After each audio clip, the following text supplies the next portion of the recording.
Oh, you all. Hello. It is Tees. Good day. Good afternoon, good evening. I hope all are well. I hope all are safe. So it's just before 7 a.m. I think I'm up for the day. Sometimes I'll be up super early. And, but I do want to say again, most people are weird slash strange. And that's one of the main reasons why I don't really fool with people. I would take off running before I want to congregate or wonder who, what, where, when, and why. Sometimes it's just best to just run. But most people are weird because I'm thinking most people are monitoring spirits, to say the least. Most people would rather see you dead or bloody than in a great situation. And if you don't believe me, mention, or invite someone to your housewarming, your graduation, your wedding, um, your accomplishment, your new job. Pretty much just invite them, like, hey, or let them know, and then see how fast they come to see you. But when you're dead, people take off work, they hit the highway, they hit the byways, not to see you and not to pay to make sure you're dead. You see what I'm saying? So people are very weird. They are. If you in a messy situation, you will get more attention and more support than if you're just doing well, or if you just need support or just need a pat on the back or help, even a helping hand. That's not going to come as fast as what's messy. Like, again, if I'm in prison, I'm going to get a lot more phone calls than if I'm in a marriage, if you will. Like, I'm not going to get called, oh, hey, how's the marriage going? How's the wedding going? No. But if I'm in prison, everybody's going to call to see what's going on. Or if I'm bloody or dead, everybody's going to want to come and see my dead body, either on the pavement or in the casket. You see what I'm saying? But they're not necessarily going to stop what they're doing to watch you walk across the aisle for graduation, or to get your new badge for your job. You see, people are not going to stop what they're doing because that doesn't have enough mess, chaos, or drama attached to it.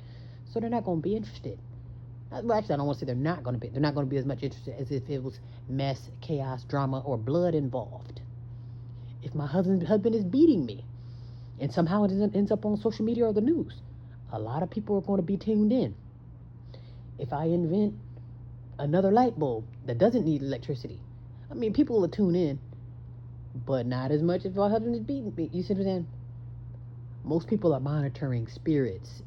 They're there just to watch, to exploit, and to make sure that you're not doing better than them. Okay? Yeah, most people are just very tainted and very uninformed too, which is a real thing because they said most of the world is messed up or out of order due to lack of knowledge. And it's like, I don't even want to say it's because of lack of knowledge, because there's a lot that I don't know, but that doesn't mean I'm not willing to learn. I'm thinking most times it's not necessarily lack of knowledge, it's the lack of wanting to turn from your wicked ways. Because again, if I've been doing something for 20, 30, 40, 50 years, okay, it's probably not necessarily that I don't know. That's called pattern. Okay, I'm just used to doing shutting the hell up and having dinner ready by 5, you know. But I'm willing to learn for you to tell me, hey, you do know you don't have to shut the hell up. Like, as far as speaking up for yourself. And also, you don't really have to have dinner ready by 5. You can say, to hell with this dinner, or you can say, you know what, I'm going to have dinner ready by 8. How about that, you know? So it doesn't have to be, you see what I'm saying? So ABC, as long as you're willing to change. And I'm thinking that's what it is. It's not necessarily having flaws or being imperfect or having issues. It's that most people are comfortable and they're stuck in their wicked ways to where they don't want to change. Whether it's right or wrong, they're comfortable there. And then that's where the lack of knowledge comes in, because they don't want the knowledge. They don't. The chaos fits a lot better and more comfortably. Because again, a fight breaks out, a lot of people are going to, oh my gosh, this is something for me to talk about or to have entertainment. So the first thing people going to do is pick up their phone and hit record. Okay? Very rarely, now mind you, I'm talking about at the time such as this and most people these days, very rarely do you get people who will drop their phone and run toward the crime scene to help people. I'm not saying it doesn't happen, but most of the time people are going to record you being attacked or record you acting a fool versus dropping the phone and helping you. And then there's reasons behind that too, because there's been a few stories too where people who stop what they're doing to help someone in their own chaos, and they get hurt for getting caught up in the crossfire.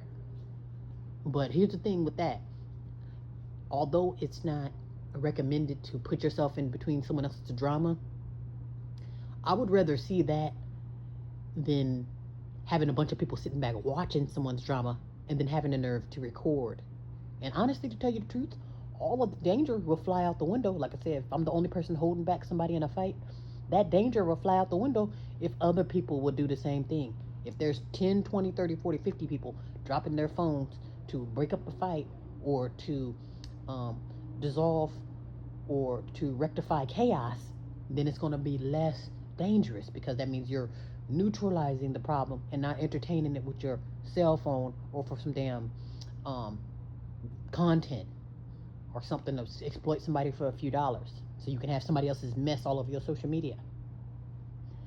Yeah, so I'm thinking people are they're so programmed and going down a slippery slope these days to where they don't see it and then they're more comfortable in that filter that they're in. Like, okay, I probably don't necessarily see it, and if I do see it, hey, I'm comfortable with it.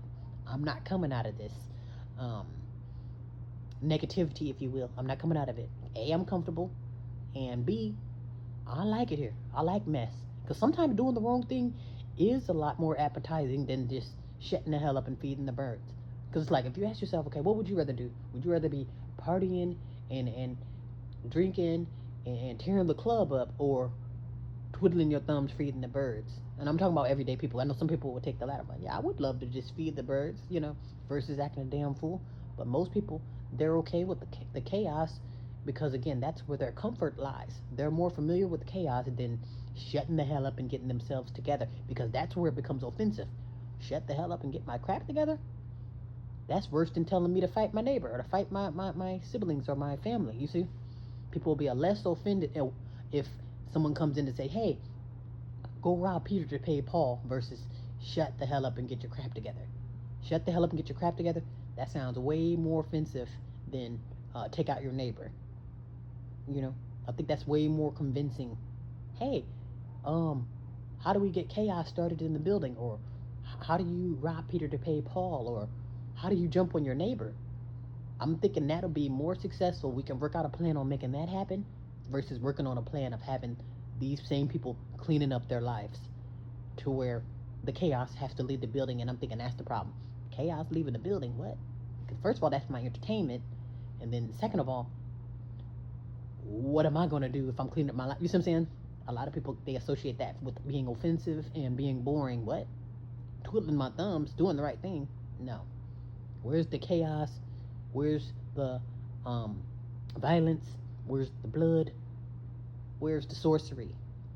That sounds a lot more appealing than getting my crap together, you see? And which is more offensive too. Like I said, I see people get upset about that. You tell somebody, hey, turn from your wicked ways or do the right thing. People don't want to hear that. But again, if you entertain them to do the wrong thing, it seems like they bite more on that. Like even when it comes to the terrible influencers, even with that too, the sellouts. And this will be the last thing before I shut up. When it comes to the sellouts, because sometimes when it comes to people and their elders and people to look up to, that's so slim to none. Like you only need one hand, and you probably don't even need, it's not even a whole handful of people who you can count on and rely on and look up to.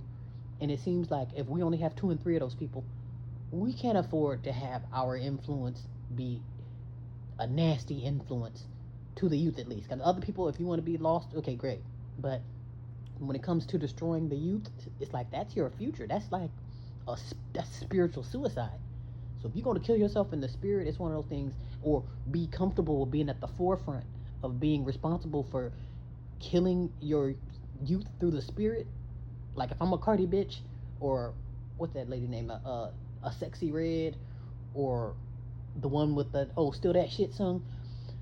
If I'm like one of those type of influencers where I know children, to say the least, are looking up to me, and the best I got for them is sorcery and destruction. Now, it'd be one thing if it's like, okay, hey, this is something new. Okay, I understand you never knocked over mailboxes before, but here, try it. It's not even like that. Here's the crazy thing is, we don't need any more nasty ass, negative, destructive influencers. But again, why is there long lines of people that can't wait? That's the problem. If I say most people are very effing sick, they can't wait to destroy the youth. There's not a long line of people trying to clean this shit up. No, but there is a long line to be the next sellout, the next abomination that becomes famous for ruining your life. Oh, excuse me, your children's lives. To hell with you. That was rude, but still, you know how you get some adults, they just so stuck in their wicked, they refuse, and then they want to spew this garbage into their youth, and it's like, But that's one another reason people are too destructive, too chaotic, too much into sorcery. And again, that's where the entertainment and the fun is. Oh, because I can be sorceress, I can be entertained with the music, I can party, I can dance, I can act a fool, I can cause the scene. And that sounds like content, entertainment. Hey, that sounds like a really good time. Versus stopping what we're doing, drop the chaos, drop the foolishness, clean up the broom and clean the shit up. A lot of people are not going to be happy about that. Hell, just simply saying, all right, turn the lights on, party off, get this shit cleaned up. People are not going to appreciate that. But hey, turn the lights off, get the drinks up, get on y'all feet and dance. And then people are like, yeah. And then you're going to get all the cooperation because there's chaos involved and no work. You know? So maybe that would be something for us to consider and to take in for knowledge. Like, okay, am I the problem or the solution? Am I here for destruction, or am I here for the solution or salvation? Am I dying for attention, or am I really going out of my way to clean myself up? Be well.